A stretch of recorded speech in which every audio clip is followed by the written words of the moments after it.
Here's something you may not know. Around 50% of the world's total population live in rural areas, but that figure's much higher in Myanmar, accounting for 2/3 of the total, with most of them farmers. Now the government is saying the country's growth prospects may depend on them. Roee Ruttenberg has more.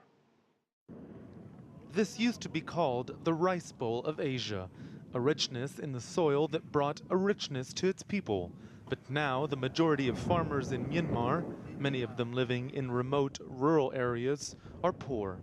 People like 27-year-old Kyatu, who's been working his family's land since he was a teen. Our main difficulty is drought. If there's no rain, we can't do anything. Some people who have money can take water from the canals and carry on farming. But we don't have that, or the machines, so we just have to wait. The government is also trying to both boost productions and boost sales.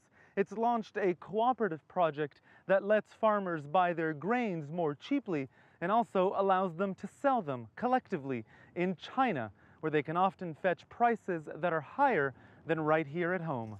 But some say other initiatives have brought negative consequences. In recent years, the government built a series of roads that linked much of the country, but also cut through much of its farms. Many farmers, now relying on annual loans, had to find work elsewhere. Since the road was constructed, our lives have become more difficult. Most of our farming land was grabbed up, and we didn't get any compensation.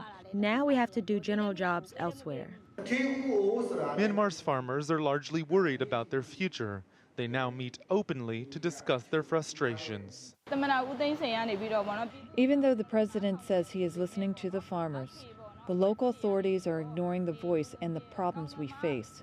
So I don't think the president and his civilian government are really hearing us. Officials know the key to Myanmar's future prosperity lies in the country's flourishing green pastures. When talking growth, they now often talk of inclusion. The problem they face is pulling newfound interest and investment in the country away from the cities and to the farms and farmers, where many argue it's most desperately needed. Roee Ruttenberg, CCTV, Pew Township, Myanmar.